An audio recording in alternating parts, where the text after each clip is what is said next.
The countries lending America $39 trillion can't afford to ask for it back, and they know it. That's the single most important fact about the debt the United States currently owes. The biggest foreign creditors, countries like Japan, China, Saudi Arabia, they keep buying American debt year after year, even as that debt grows larger than the entire American economy. And the reason they keep buying isn't loyalty, it isn't friendship, it's because stopping would destroy them faster than it would destroy the United States. The US government spends about $7 trillion a year, it collects about $5.2 trillion. The gap, roughly $1.8 trillion in 2025 alone, gets covered by borrowing. And $1 trillion of what the government spends now goes just to interest on the debt it already has. That's more than the entire defense budget, more than Medicare. The second largest line item in the federal budget is the cost of having borrowed so much in the past. And by 2034, interest will be the single largest thing America spends money on, according to projections. Not healthcare, not the military, interest. So here's the question you'd expect. Why does anyone still lend to this country? Who looks at those numbers and says, yeah, here's another 100 billion? The answer starts in a hotel in New Hampshire 82 years ago, and it involves a warship full of gold, a Western TV show, and a trap that every major economy on Earth walked into voluntarily, one that none of them can walk out of now. In the summer of 1944, more than 700 delegates from 44 countries gathered at the Mount Washington Hotel in Bretton Woods, New Hampshire. A restored luxury resort, 234 rooms, nestled under the highest peak in the state. Many of the delegates had sons fighting overseas. The war wasn't over yet. A monetary system is just the set of rules every country agrees on for how to settle trade, who accepts what and at what price. The task these delegates had been given was to build one that would prevent a Third World War. The plan they agreed on was straightforward. Every country would fix its currency to the US dollar within a 1% band, and the dollar would be fixed to gold at $35 an ounce. If you held dollars, you could exchange them for gold. That was the promise. The United States, which held more than 20,000 tons of gold after the war, would be the anchor. The dollar became what economists call a reserve currency, the one every other country stockpiles to pay its international bills. But here's the thing nobody fully appreciated at the time. A Belgian-American economist named Robert Triffin spotted a critical problem 16 years later. Triffin testified before Congress in 1960 with a prediction. If the dollar is the world's reserve currency, he said, America has to supply the world with enough dollars for everyone to trade. The only way to do that is to run deficits, to spend more than you earn, to send dollars out. But running perpetual deficits eventually undermines confidence in the currency. The system requires the very thing that will eventually destroy it. Congress heard the warning. Nobody acted. By 1971, US gold reserves had dropped from over 20,000 tons to just 8,100. Foreign claims on those reserves dwarfed what was left. Britain requested $3 billion in gold, nearly a quarter of what remained. France had already sent a warship to New York Harbour in 1965 to physically collect its gold. Picture that for a second. A naval vessel pulling into the harbour, not for war, not for diplomacy, but to haul metal bars out of the Federal Reserve Bank's vault on Liberty Street. That's what confidence looks like when it starts to crack. The system Triffin warned about was collapsing exactly the way he said it would. On the afternoon of Friday, August 13th, 1971, Nixon gathered his top economic advisors at Camp David, Treasury Secretary John Connally, Fed Chairman Arthur Burns, Paul Volcker, George Shultz. The meeting was kept secret. No foreign governments were consulted. Secretary of State William Rogers wasn't invited. Henry Kissinger was in Paris and couldn't attend. Nixon wanted this decided by economic people fast, before anyone outside the room could react. Connally was the hammer. He didn't care about the international fallout. Burns and Volcker worried about how foreign officials would react. Shultz, a student of Milton Friedman, wanted currencies to float freely. Nixon cared about one thing: the American public. 2 days later, on Sunday evening, Nixon almost backed out. An episode of Bonanza was scheduled on NBC. Nixon worried Americans would resent him for interrupting their favourite Western. His advisors convinced him he had to go before Asian markets opened Monday morning. At 9 p.m. Eastern, all three networks cut to Nixon's live address. In a speech lasting about 15 minutes, he severed the dollar's link to gold, imposed wage and price controls, and slapped a surcharge on imports. He called it temporary. He publicly promised to resume gold convertibility after reforms. The reforms never came. The temporary suspension became permanent without a vote, without a formal announcement, without anyone ever saying out loud, "This is the new system now." 75% of the public backed it in polls. The New York Times praised his decisiveness, but abroad the reaction was fury and panic. European and Japanese officials scrambled to respond.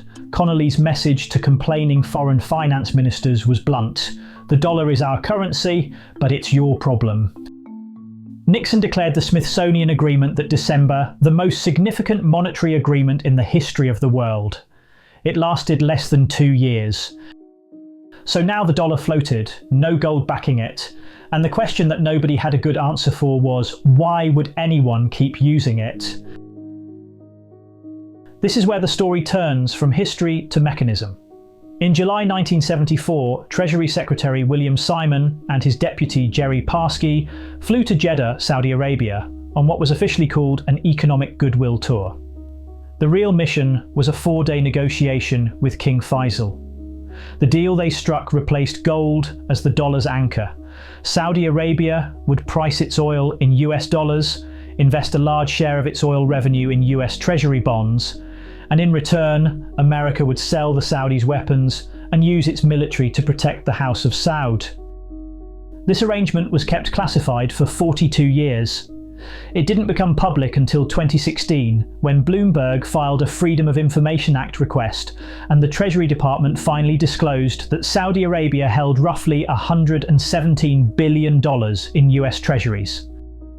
And here's what made it self-reinforcing. Because Saudi Arabia controlled more oil than any other nation and effectively led OPEC, every other member followed, and this is the mechanism. Oil is fungible. If Saudi barrels set the global price in dollars, every other barrel gets compared against that price. Sell in anything else and you lose buyers. So every OPEC member started pricing in dollars, which meant every country on earth that imported oil needed dollar reserves, which meant every country needed a place to park those dollars, which meant they bought treasuries. The petrodollar loop didn't replace the gold standard with nothing, it replaced it with oil. A commodity every economy on earth needs every single day. Look, this is the loop. Oil is priced in dollars. Countries need dollars to buy oil. To get dollars, they sell goods to America, accepting American paper in exchange. Then they take that paper and lend it back to the American government by buying bonds. America gets cheap imports and cheap borrowing. The rest of the world gets access to oil markets and a liquid, stable reserve asset. And nobody can leave, because the moment you dump your treasuries, you tank the value of the ones you still hold. The trap works because everyone chose to walk into it. The choice was rational at every step. Japan holds over $1 trillion in treasuries because it runs a massive export economy that depends on selling to American consumers. If Japan lets the yen strengthen by dumping dollar assets, Japanese goods become more expensive in America, and Toyota and Sony lose market share overnight. China accumulated treasuries for the same reason. It was recycling trade surpluses. Each country had its own logic. Each country's logic locked the others in deeper. This is where the mutually assured destruction comparison becomes real. China can't dump its treasury holdings without crashing the dollar, which would destroy the value of its remaining holdings and devastate its export market simultaneously. Japan's in the same position. Saudi Arabia needs the military umbrella, and America needs all of them to keep buying, because the way the government borrows depends on consistent global demand.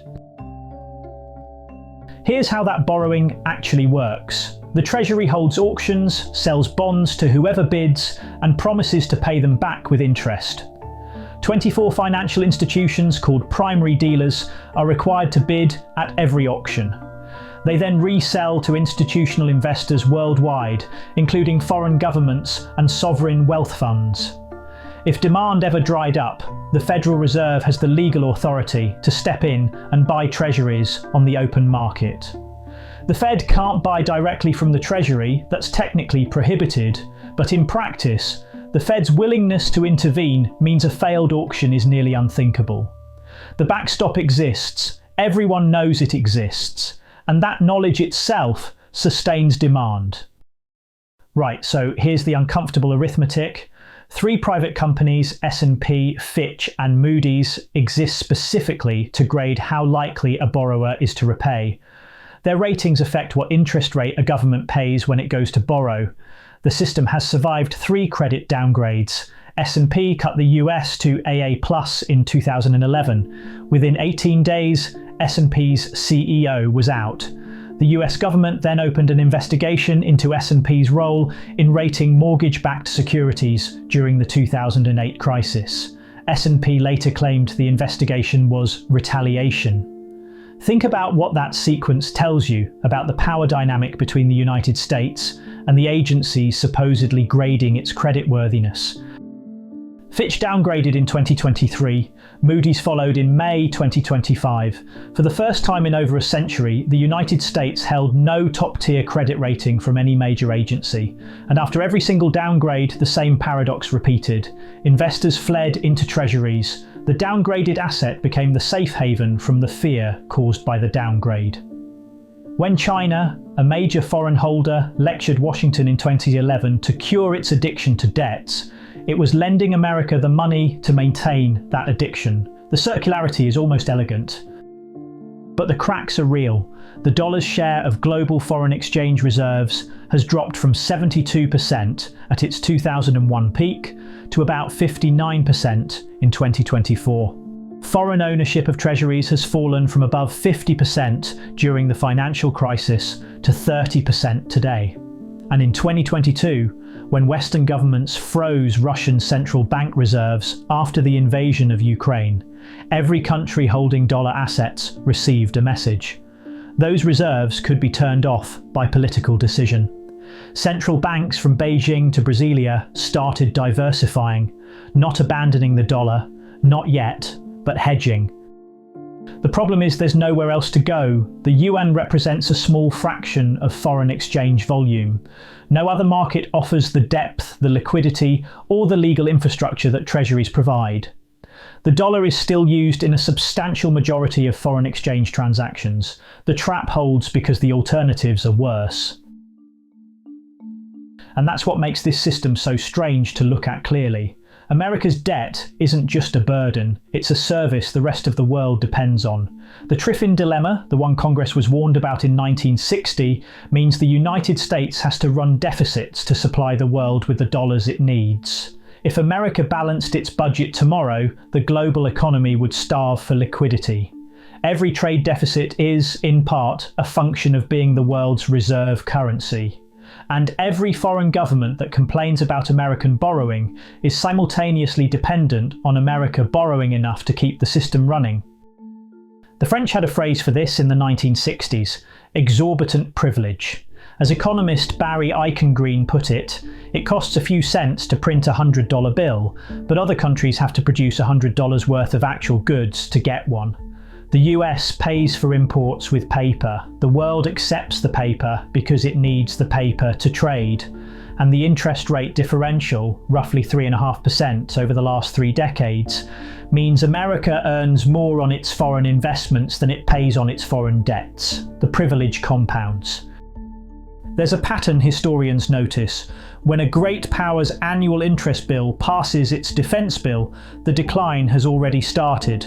In 2025, America crossed that line for the first time in its history.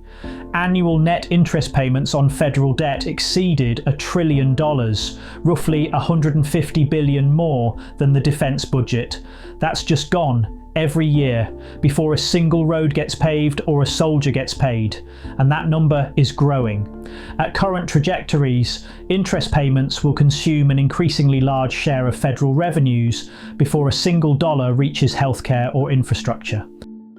The system holds because nobody can afford for it to break. America can't stop borrowing because the world needs the debt. The world can't stop lending because its own economies depend on the dollar cycle. And everyone inside the trap knows it's a trap, which is, in a way, what keeps it stable. Japan knows, China knows, Saudi Arabia knows, the Federal Reserve knows. They all keep playing because the game, as expensive as it's gotten, is still cheaper than the alternative. The day somebody finds a credible exit, a reserve asset deep enough, liquid enough, and trusted enough to absorb the trillions currently parked in treasuries, the math changes overnight. But 60 years after Triffin's warning, 82 years after Bretton Woods, nobody has. So when you hear that America's debt just hit 39 trillion, and you wonder why nobody seems worried enough to stop it, that's your answer. The people lending the money aren't doing it because they believe in American fiscal discipline. They're doing it because the cost of stopping is higher than the cost of continuing. And every year, the cost of continuing goes up. And every year, the cost of stopping goes up faster.